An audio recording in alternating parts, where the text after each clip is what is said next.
Hello Year 10 and welcome back to our Macbeth lessons. This is Mr. McGettigan and today we are going to be looking at Acts 1 and 2 of the play. So it's going to be the kind of the first half of the play. Just get prepared whilst I'm talking. You'll need to have a notebook or line paper or maybe a new Word document open if you're doing your work on your computer.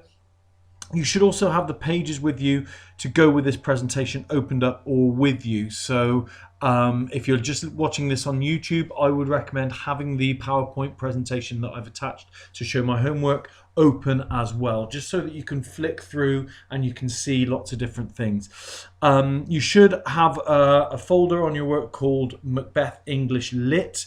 This work is for English literature, your English literature exam, and just like the work you've been doing on A Christmas Carol or Blood Brothers or Inspector Calls, all the poetry work, that is all feeding into English literature, and this is a big part of that. Okay, so let's crack on with the lesson, shall we? Hang on.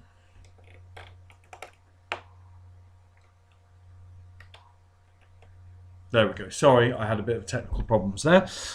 So your title today is The Plot, Acts 1 and 2. Okay, so please get that written down. Okay, you are going to be doing a little bit more writing and I'm going to do a little bit more talking. It's going to be a much bigger lesson, this lesson, than it was on the previous lesson. Okay.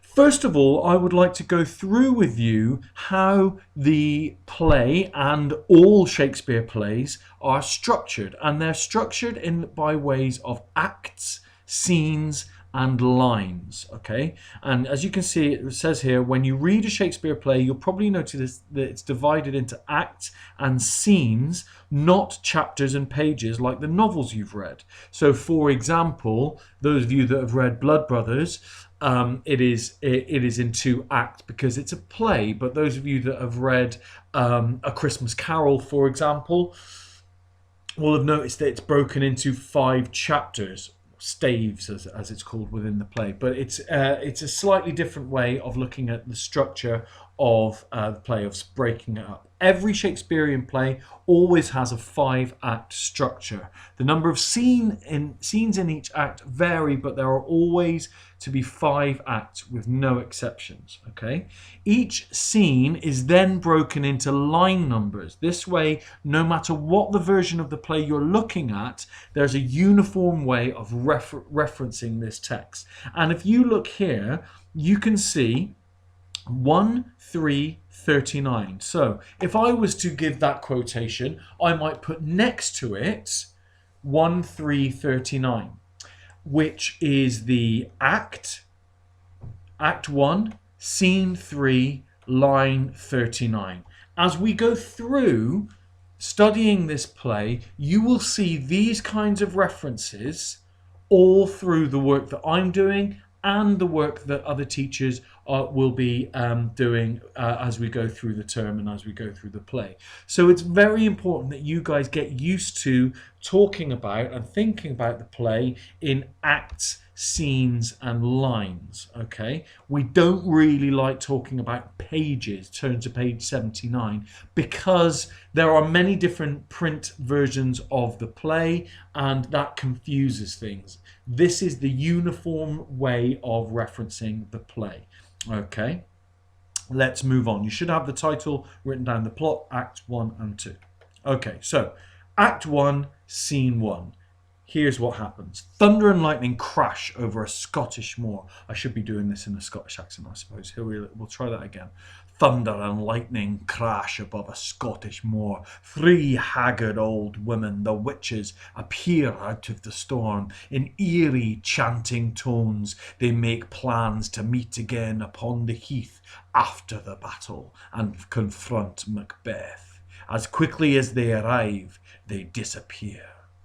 Actually, I'm not going to do it in a Scottish accent, but that's what happens. Okay, you can see a version of this scene with the witches arriving and making their plans on this YouTube clip here. So I would recommend that if you want to see that in action, see that on the stage, you watch this YouTube clip here. I will put all of these YouTube clips onto the Show My Homework description so that you can see, so you can just click through bit by bit. Okay. Act 1, Scene 2. So as you can see, the scenes are going up. We are now in Act 1, Scene 2.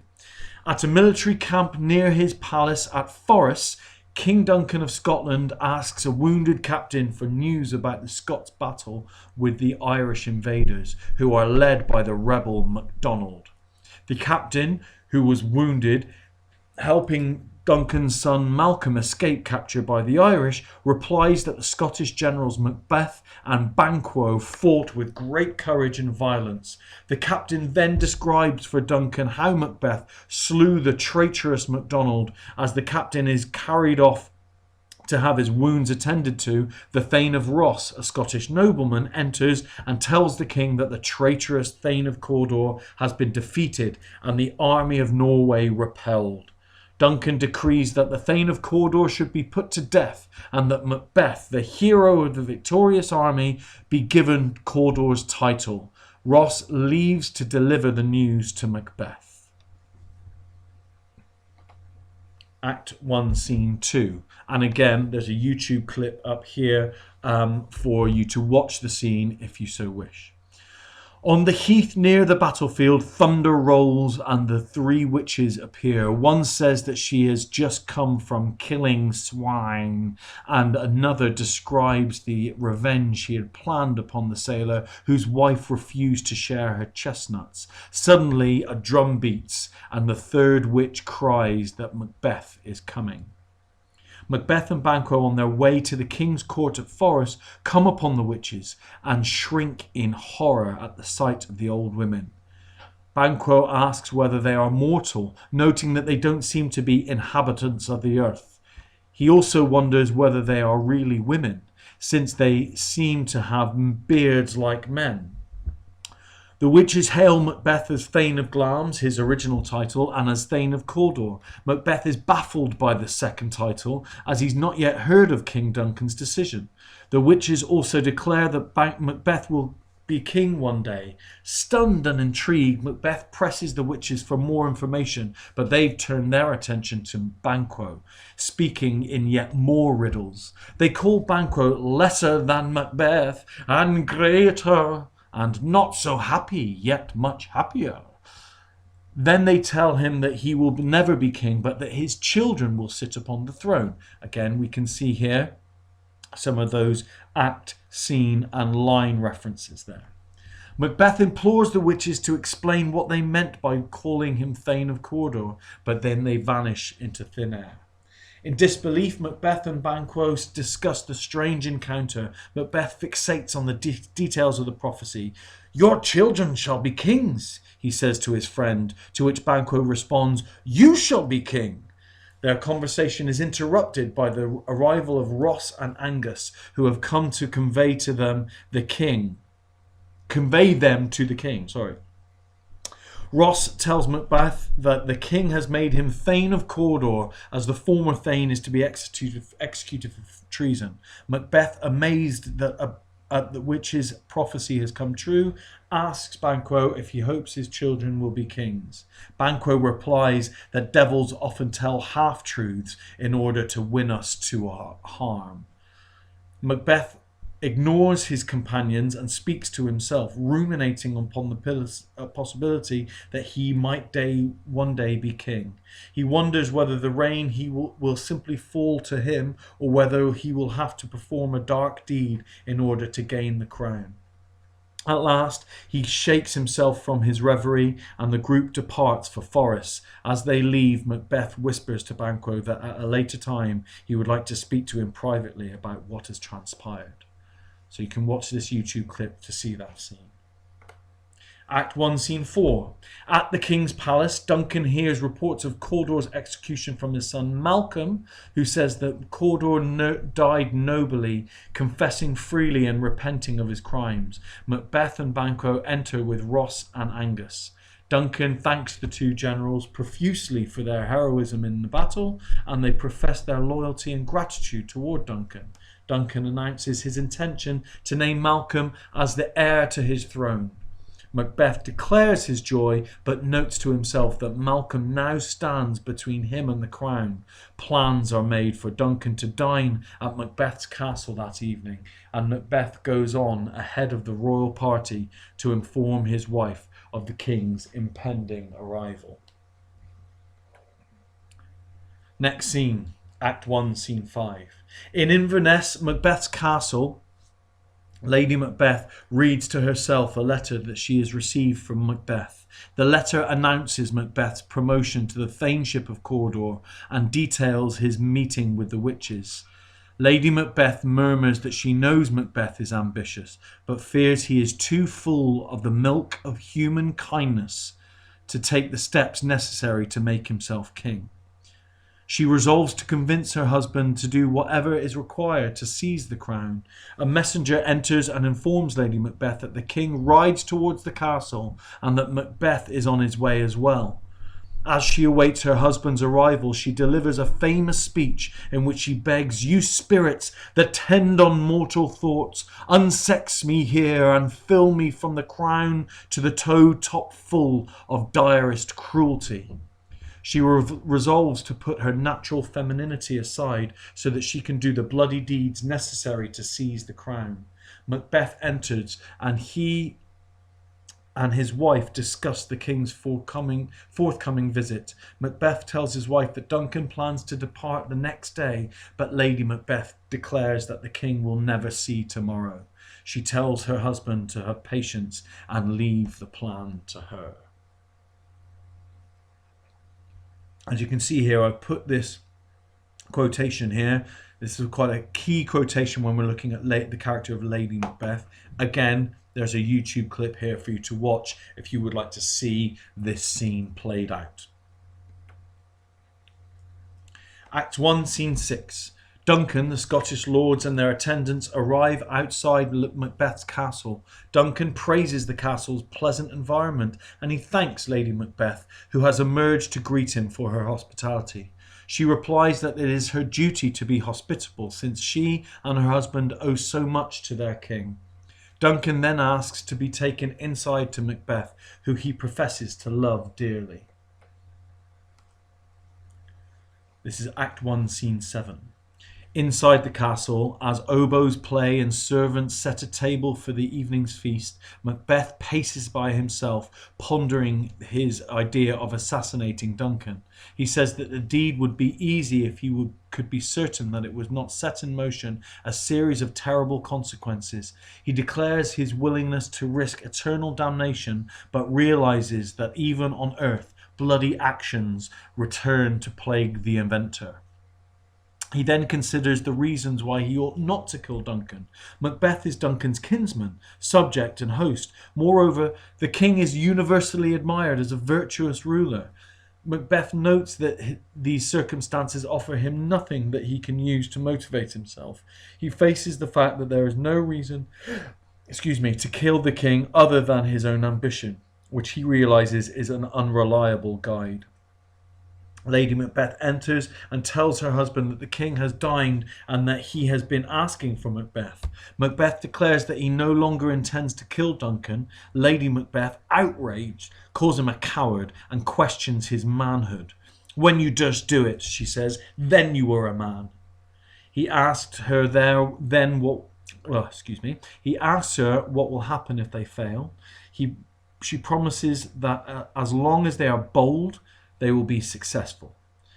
Then she tells him her plan. While Duncan sleeps, she will give his chamberlains wine to make them drunk, and then she and Macbeth can slip in and murder Duncan. They will smear the blood of the Duncan on the sleeping chamberlains, which is another word for guards, and cast the guilt upon them. Astonished at the brilliance of her daring plan, Macbeth tells his wife that her undaunted mettle makes him hope that she will only give birth to male children. Then he agrees to proceed with the murder. And you can see this scene played out on the YouTube clip just here. So that's Act 1. Okay, what I would like you to do, from what we've just done, from what we've just gone through, I want you to write a brief summary of the first act of the play. Okay, you can do one of these tasks. You can write a paragraph outlining the key events so far in the play, or you can write a series of bullet points, but at least 7 bullet points outlining the main things that happen. Okay, so you might want to pause this video now, possibly go back and have a think, right, okay, well, what are the main points of the play? Write them in either a paragraph or some bullet points, and then start the video back when you have finished that.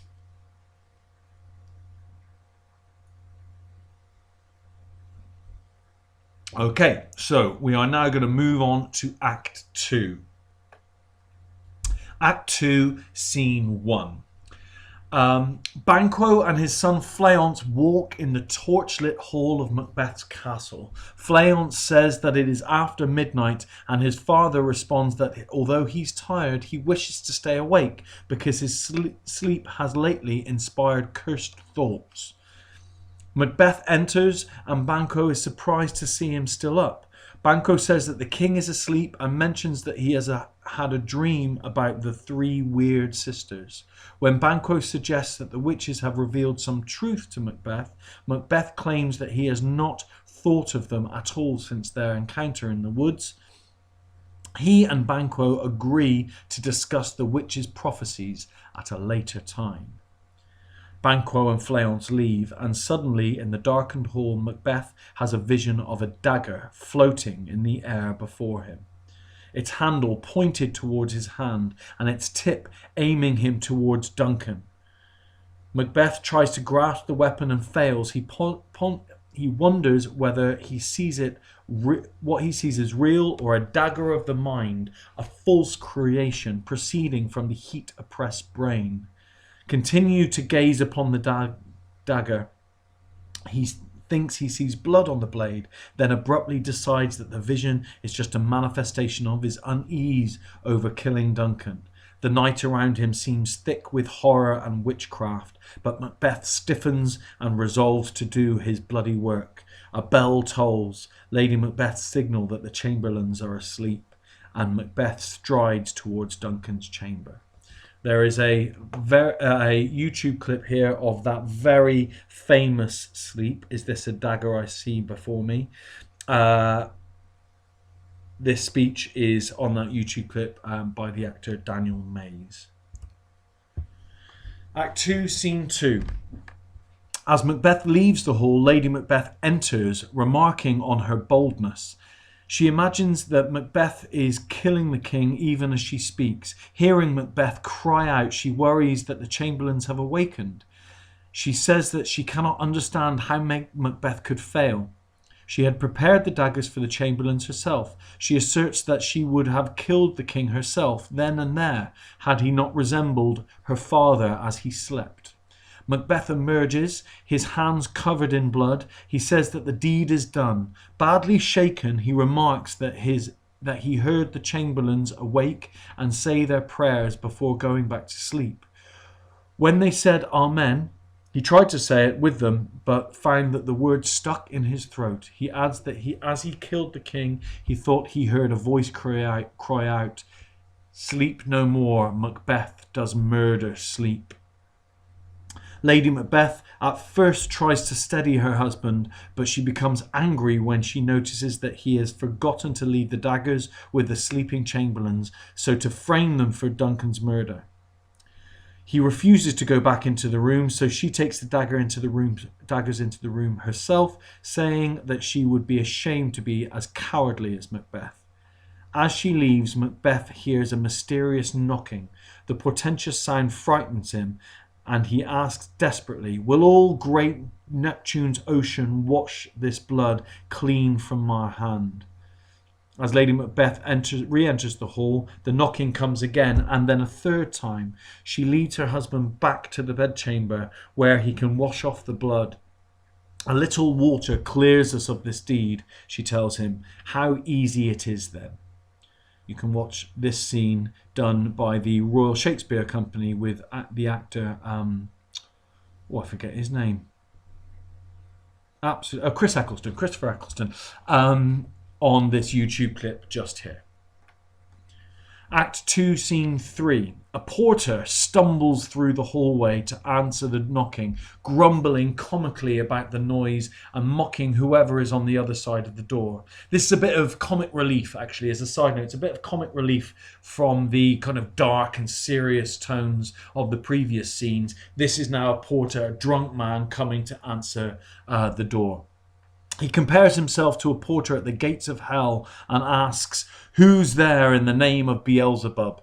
Macduff and Lennox enter, and Macduff complains about the porter's slow response to his knock. The reporter says that he was up late carousing and rambles on humorously about the effect of alcohol, which he says provokes red noses, sleepiness, and urination.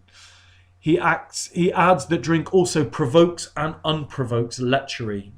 It inclines one to be lustful, but then takes away the ability to have sex. So it makes you drunk, makes you a little bit horny, and then but takes away the ability, certainly for a man, to have sex. You get something known as brewer's droop. Macbeth enters, and Macduff asks him if the king is awake, saying that Duncan asked to see him early that morning. In short, clipped sentences, Macbeth says that Duncan is still asleep. He offers to take Macduff to the king. As Macduff enters the king's chamber, Lennox describes the storms that raged the previous night, asserting that he cannot remember anything like it in all his years. With a cry of, "Oh, horror, horror, horror!" Macduff comes running from the room, shouting that the king has been murdered.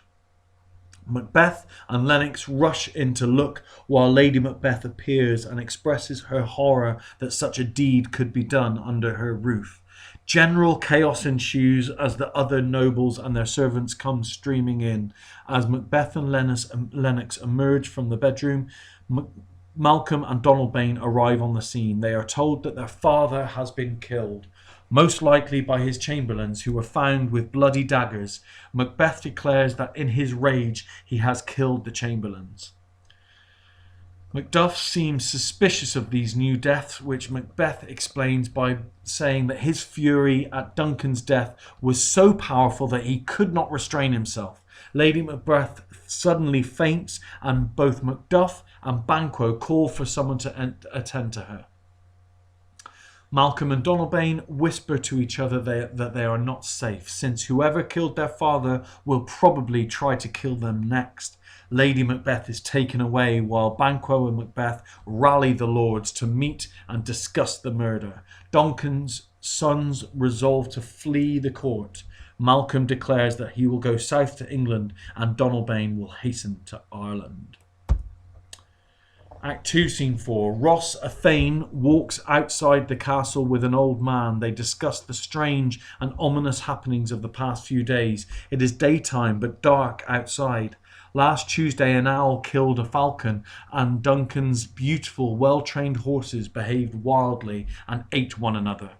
Macduff emerges from the castle and tells Ross that Macbeth has been made king by the other lords, and that he now rides to Scone to be crowned. Macduff adds that the chamberlains seem the most likely murderers, and that they may have been paid off by someone to kill Duncan. Suspicion is now fallen on the two princes, Malcolm and Donalbain, because they have fled the scene. Macduff returns to his home at Fife, and Ross departs for Scone to see the new king's coronation. So we are now halfway through the play. Acts 1 and 2 are fairly long. There's a lot happening. What I would like you to do, just like you did earlier in the lesson with Act 1, I would like you to write a brief summary of Act 2 of the play. This can be in bullet points and should cover only the most important events of the story. So you can write a paragraph outlining the key events so far in the act, or write a series of bullet points outlining the main things that happen. Okay? So I will pause it there for you to write a summary of Act 2, a paragraph or a series of bullet points, at least 7.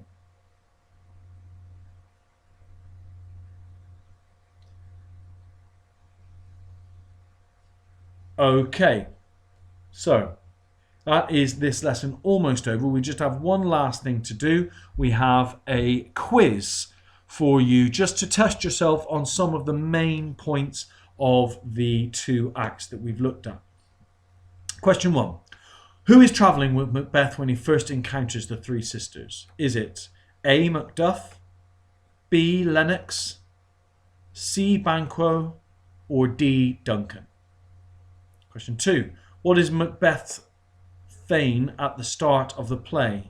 Is he Thane of Scotland, Thane of Fife, Thane of Cawdor, or Thane of Glamis? Question 3. What prophecy do the sisters give Banquo in Act 1? He will be made Thane of Cawdor, that his sons will be made Thane of Cawdor, that his sons will be made princes, or that his sons will be made kings? A, B, C, or D? Question 4. What sign convinces Macbeth to kill Duncan? An apparition of one of the weird sisters? A nightmare about one of the weird sisters? An apparition of a floating dagger? Or the ghost of his dead father visits him? A, B, C, or D? Question 5. What does Macbeth accidentally take with him after murdering the king? The murder weapons, the king's crown, the Bible, or the king's bloody pillow? And final question. Which characters run away shortly after Duncan's death? Banquo and Fleance, Macbeth and Lady Macbeth, Malcolm and Donalbain, or Macduff and his family? Make sure you get an answer to all of those. And now let's look at the answers. Okay, the answer to the first question is Banquo. Banquo is travelling with Macbeth when he first encounters the 3 sisters. Question 2, Glamis. It's written Glamis, but we pronounce it Glamis. He is the Thane of Glamis at the start of the play. Question 3, his sons will be made kings. Banquo's sons in the prophecy will be made kings. Question 4, it's an apparition of a floating dagger convinces Macbeth to kill Duncan. Question 5, it is the murder weapons that Macbeth accidentally takes with him after murdering the king. And question 6, it is Malcolm and Donalbain, the sons of Duncan, who run away shortly after Duncan's death. So, hopefully you have a fairly good understanding of the plot of Act 1 and 2.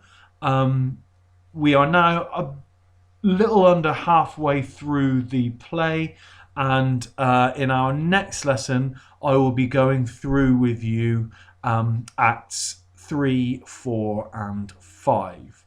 I hope you are all well, that you are keeping up with your home learning, and that you're staying safe. I'll see you in our next lesson. Well, I won't see you, and you won't see me. You'll hear my voice on a YouTube clip. But yeah, you'll have another lesson. Cheery bye. Ta-da.